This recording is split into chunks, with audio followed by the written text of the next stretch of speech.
listen, it's all about the routine, and that's one thing I haven't quite got sorted yet. It's getting better, but the weekly routine it's a real struggle. It's probably the last piece of the puzzle, to be honest. Since we last spoke, I've been back at the gym. I'm starting to feel human again. Things are aching less, things are hurting less. I'm getting more flexible, I'm getting my strength back. With that, obviously, my mental health soars. Every time I start working out again, my mental health soars. Weather always helps. Been on holiday. I'm still hunting for a job. Yeah, so that's what's been going on, really. Obviously, I'll probably catch you up more as time goes on. But now I've just been shopping, so desperately trying to improve the way I eat and remove the amount of shit in my diet. Bananas, mushrooms, mackerel. Now, listen, mackerel's one of those foods that's actually very, very, very good to have in your diet when it comes to trying to keep on top of your mental health. It's full of omega-3s. It's full of omega-3s. There are probably other things in there. Couldn't tell you because I'm not a dietitian. I just know from the things I've read in the past and various sources of information that I've digested that mackerel is definitely one to keep in your diet if you're trying to have a healthy, balanced diet that keeps on top of your mental health. Chicken, flat leaf parsley. This is actually one that Sasha introduced me to. She was like, she just chops flat leaf parsley into everything. And apparently it's really good for gut health. And gut health is another one. If you can keep on top of your gut health, it helps with your mental health. Pineapple, bit of fruit, bit of sugar, seeded sourdough, soft cheese. Again, this is another Sasha one.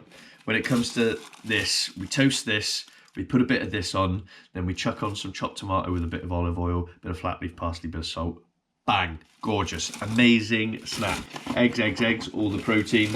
Asparagus, Granny Smiths. I'm a little upset because I forgot to get peanut butter because I like to chop them into slices, dip them in the peanut butter. Lovely. Sweet potato, tuna. So lots of protein, trying to keep the carbs down. I'm not humongous, I'm not trying to say I am, but I've put on a little timber around the midriff whilst I had the hernia, so I'm hoping to just, shift that.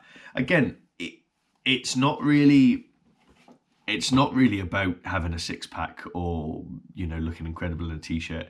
Most of what I do is generally down to my mental health. Like, if I look in the mirror and I think I look okay and I feel personally okay, it helps my mental health, helps my self-image.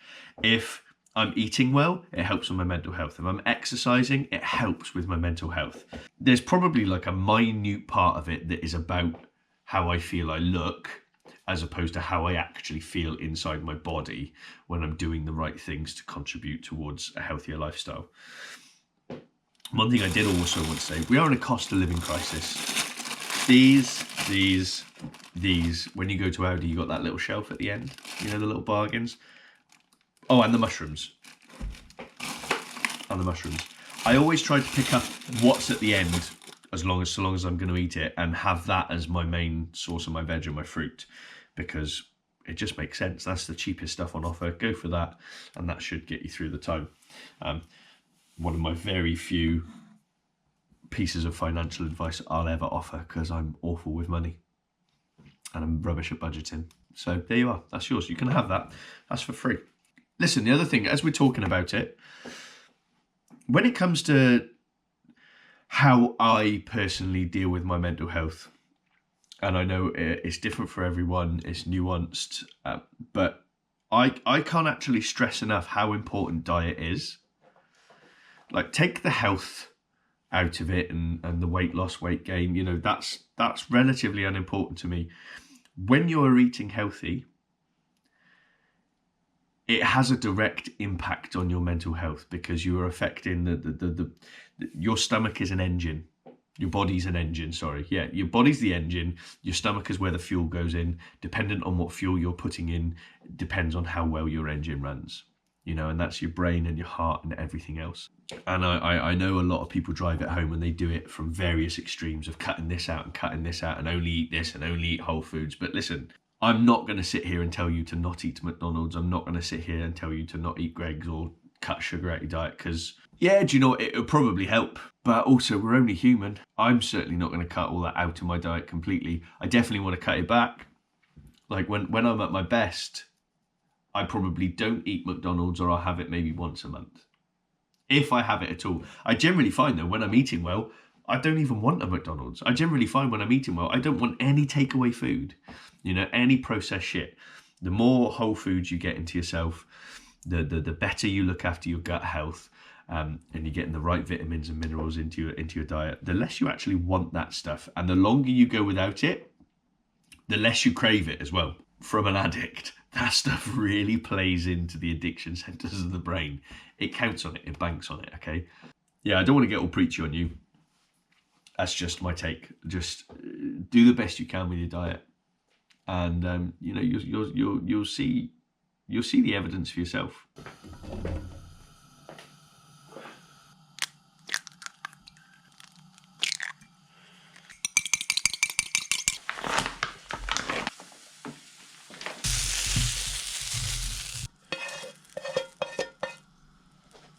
It's not the most colourful of breakfasts. There's a lot of yellow going on there, but good source of protein, good oils. We do love mushrooms. What I usually try and do is I try and be good throughout the week.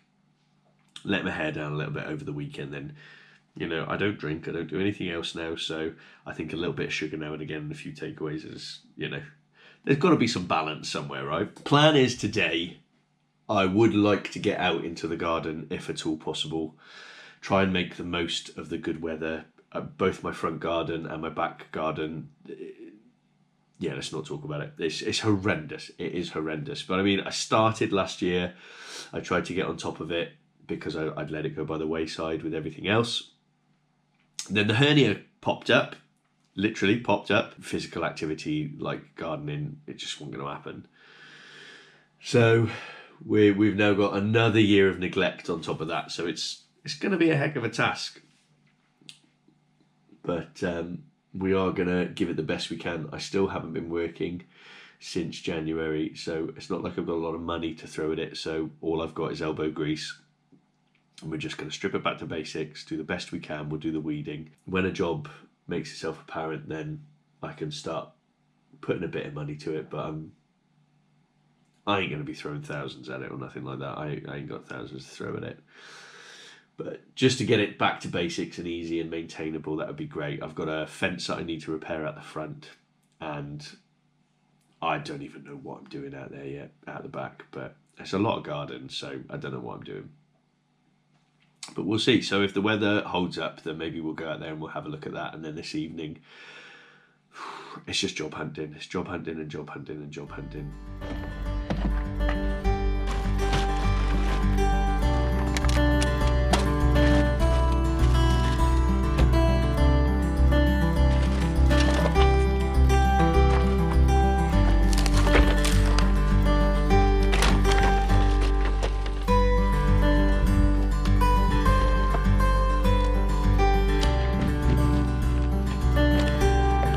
Terry the Toad.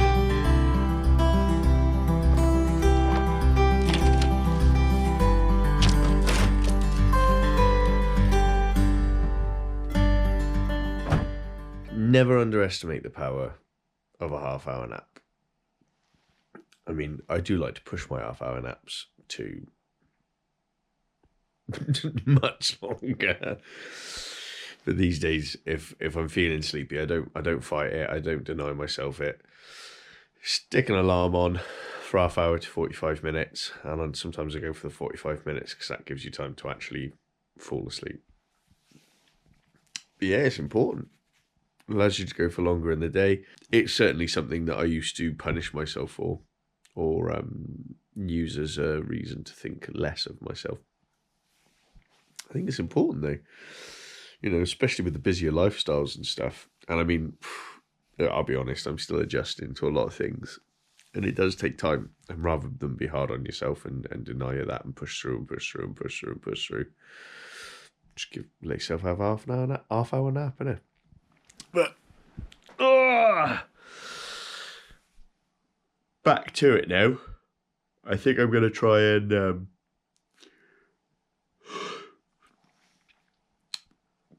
I think I'm going to see if I can book myself a dump run and fill the car up with some of that wooden fencing I was talking about, and maybe see if I can just round up a few bags of green from the garden, so at least I'm, you know, getting rid of bits and pieces and trying to make the most of a journey. So that's my plan now. Go to the tip. I'll do the once over on the front garden just so you can see it as well, so you can see what we're dealing with. It's pretty extreme. All right. Yes, stop shouting at me. We are off to the tip. I couldn't get an appointment for ages, so because you have to make an appointment at my tip, and so I had the car loaded up at least. So we're heading to the tip now. We'll get rid of this and then head home, I guess. And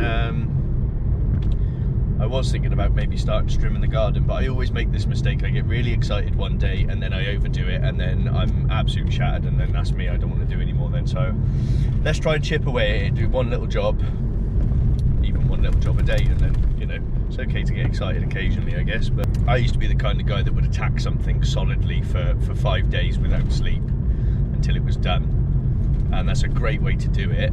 I'm not saying it's not, but I think I did that repeatedly to the point where I broke myself, and it's just a behaviour I need to be careful of now, you know. It works for some people. I think it works for me for a while, but just like anything, I can get addicted to a thing, you know. And I mean, getting addicted to work and getting addicted to sorting things out isn't the end of the world, but it does become a problem when you're then using that particular task to, you know, not deal with other problems and distract yourself. But I don't know, maybe I'm just chatting fully out my arse and I can't be asked to do it. Maybe I just need to rev myself up a bit. Maybe I'll get back now and I'll do some more, who knows. I'm not the best planner in the world, and I should probably plan more, because I think I'd get more done if I planned. I'm very much a wake up in the morning and wing it kind of guy. I'm even the same with the gym. You know, I won't plan my routines throughout the week for the gym. I'll just wake up in the morning, see which parts of my body are aching, and work those. Probably not ideal. And I know it. Just does Sasha's head in to the nth degree, because she's very organised and she loves a plan, and she tries to make plans with me, and I'll physically get anxious when she tries to make plans with me, because the idea of my week being planned out and structured and have things that just sends me into a bit of a tailspin, really, and I don't know why. So an update on that wall, or what it is I'm doing. So I've had to rip down all this fence. This fencing's been here, this decking and fencing's been there since I moved in, so 12 years, and it's all rotten. I mean, it's slowly been coming down, and I've tacked it together and tacked it together, and it can be tacked together no longer. I need to sort it out. It's upsetting my neighbour, and I need to deal with it. I don't actually know what I'm going to do yet. I just want to strip it all back and see what the situation is. What it is so I'm in a valley, so we're on a slope, and my land sort of encroaches onto the slope of their land, and they've dug their land out. So I've got this sort of box that comes out at a different height, a stage, if you will. You all know I love a stage.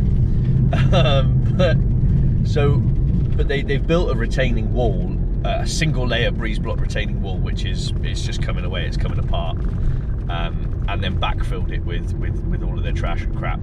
They just haven't done a grand job of it. So it's not like I can even strip back all the decking and put a new decking over it and put a new fencing up. It's not a simple job, and I think that's why I've been putting it off for so long. So I'm not really looking forward to that. I've got a few ideas on how to deal with it and what to do, but I think the cheapest, maybe not the cheapest, but the easiest and most sustainable idea that I have so far is just to strip it all black and breeze block it, the entire angle that's protruding, and just breeze block it all that's my idea at the minute. That seems to be the one that's probably going to work best.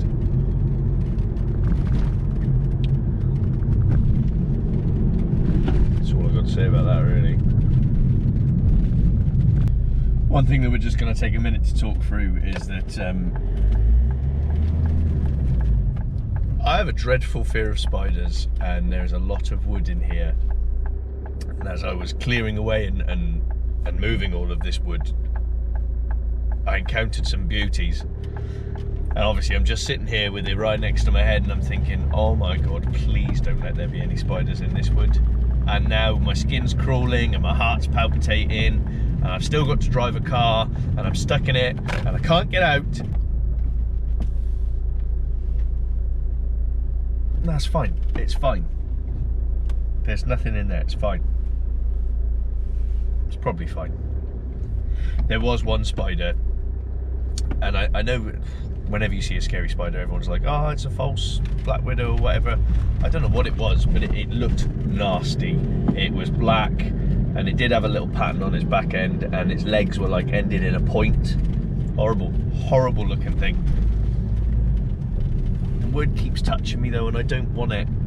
No, I'm fine. It's only because I've got in my head about it. I was absolutely fine for the first part of the drive. I've just got in my head about it now. There's a spider that's going to crawl in my ear.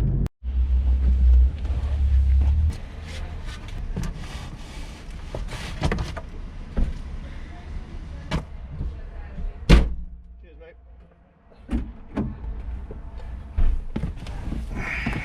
Obviously, I showed you the front garden earlier.